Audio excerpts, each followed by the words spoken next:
Hello दोस्तों, मैं अजय राजपूत आपका हार्दिक स्वागत और अभिनंदन करता हूं।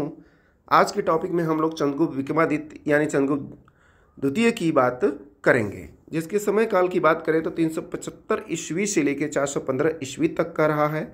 और चंद्रगुप्त द्वितीय के दरबार के नवरत्नों की बात करें तो जिनमें प्रमुख रूप से कालिदास एक साहित्यकार के रूप में कार्य करते थे। धन्वंतरी की बात करेंगे तो एक चिकित्सक के रूप में कार्यरत थे।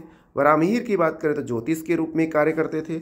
छपड़क की बात करें तो ये भी ज्योतिष के रूप में कार्य करते थे। घटकरपर की बात करें तो ये एक प्रमुख शिल्पकार थे। अमर सिंह शब्दकोश नमक रचना के लिए प्रमुख है, जाने जाते हैं उसके लिए वे। वर रुचि की बात करें तो एक प्रमुख व्याकरणविद थे ये। वेताल भट्ट जादू टोना के लिए प्रचलित व्यक्ति थे।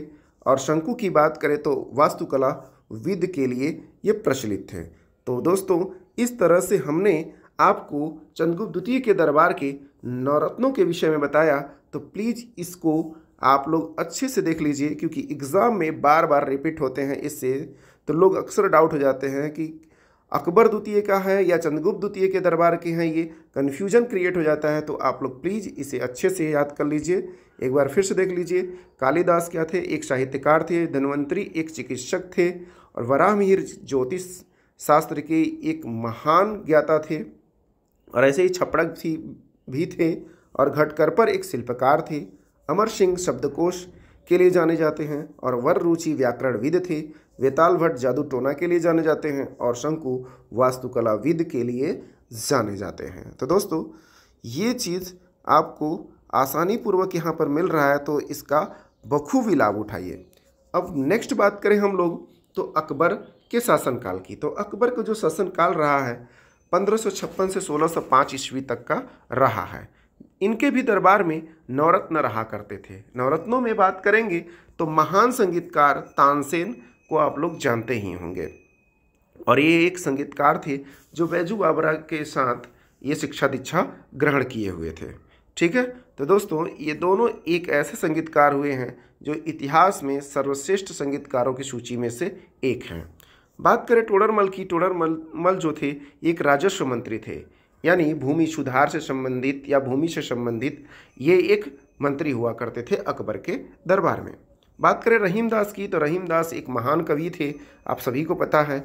मुल्ला दो प्याजा की बात करें तो ये धर्म की शिक्षा देने के लिए जाने जाते थे। और यहीं हकीम हुक्काम की बात करें तो ये धार्मिक सलाहकार के रूप में अकबर के नवरत्नों में शामिल थे। नेक्स्ट व्यक्ति हैं मान सिंह। मान सिंह सेना नायक थे और सेना के प्रमुख थे ये।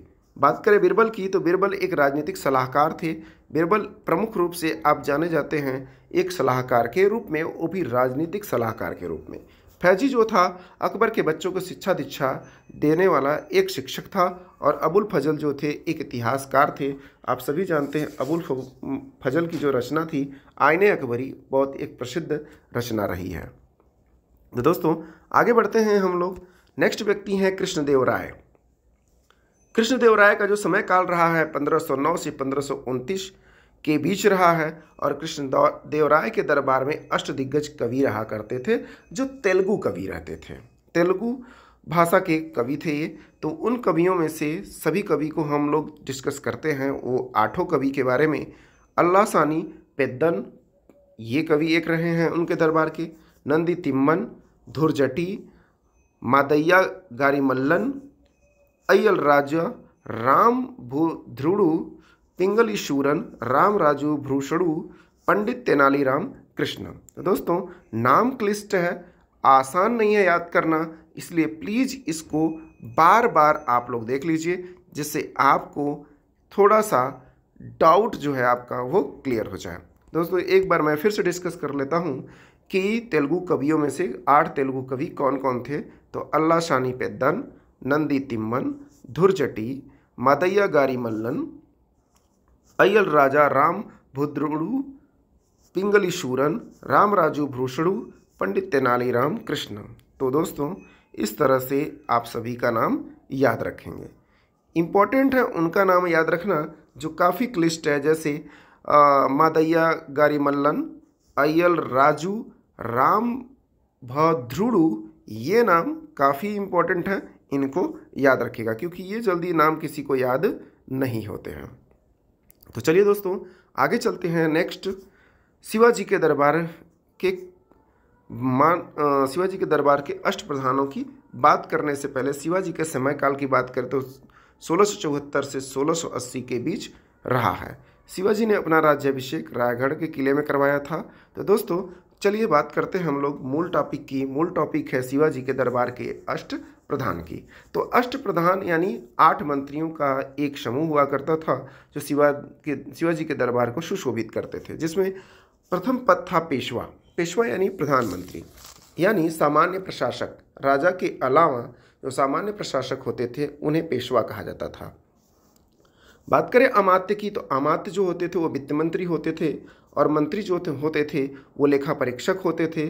सचिव जो होता था वो पत्र और शाही मुहर का प्रभार उसी के पास होता था। किसके पास? सचिव के पास होता था। सुमंत जो होते थे विदेश मंत्री होते थे ये।